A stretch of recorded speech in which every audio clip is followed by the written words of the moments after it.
Hi, this is me Nivedya Vijayan. Today we are going to discuss about the case that based on contract law. The case is about Sue Burgers versus Mickey and Sue Burger versus Brett. And this is all based on the contract law. So we are going with the contract law. And today I am going to discuss the case based on the ILAP method. And I am going with the issue and rule.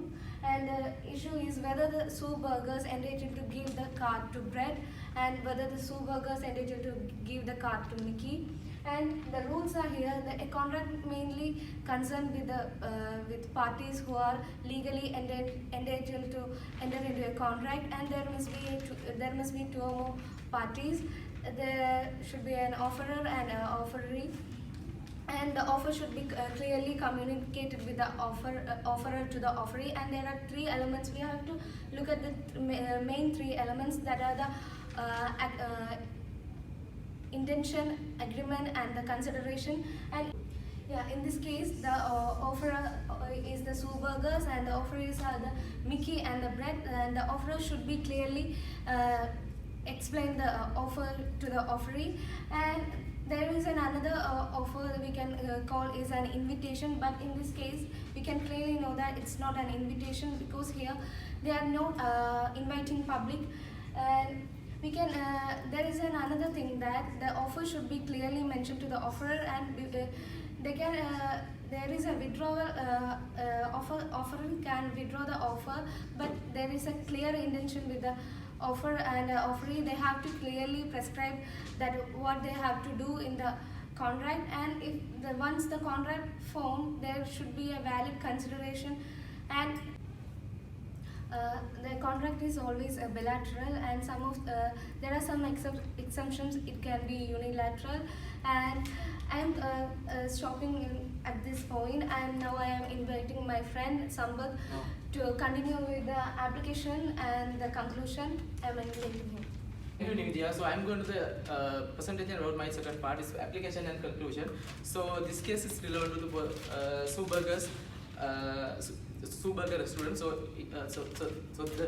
the restaurant wanted to attract more customers, so they make some offer to customer. It's the offer is if the customer can consume 15 burgers, they will get like 15 tokens. So after hand over 15 tokens, they will get like one golden ticket. So the golden ticket should be, if the golden ticket should be have the MasterCard, so they will won the MasterCard. So in case of this, there are two relevant persons like Mickey and Brett. So first I'm going to pronounce presentation about the Mickey thing. So it's about the Mickey got the offer. So he go to the shop and he bought 15 burgers, and he got the one golden ticket. But thing is, after he eaten the 15 burgers, he was sick. He had to go to hospital. So when he was in hospital, so the Sue Burger said they will cancellation the offer because due to some technical issues. So but the Mickeys did not know about the cancellation about the offer. I'm going to the presentation about second part is about the Brett.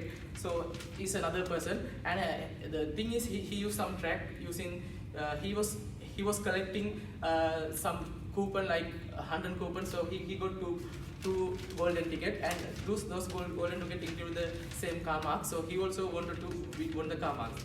But thing is there is no contract formal. So both of the people cannot be claim this car. So when I go to the conclusion part, it just showing Sue Burger is not required to give to the car to my Mickey, and also the Sue Burger is not required to give to the car to Brett. So I will continue with my part. I will go to my friend. Thank you. Thanks to my friend Sambat. And here I'm starting with the part B of the question. And from the part B, we choose the option 1. That's the 2.sparkling private limited versus the bank. And here I'm starting with the issue. There are 3 issues in that. Is the bank entitled to any remedy? And second one, is the bank ideally entitled to any remedy? And third one, if the bank allows the loan for renovation of shop. If loan officer knows that Sarah's relation with the sparkling company has turned bitter. And then going to rules. Under Corporation Act 2001, this case is coming under Corporation Act 2001, and it's about companies. Section 126 of the Act provides principal-agent relation, and the company is the principal, and some other third party who is authorized to act on behalf of company is the agent. And he has the power to the agent has the power to create contract on behalf of the company, and the agent can be authorized by expressly or implied. Section 125 relates to the constitution of the company. Another important provision is doctrine of indoor management in this case.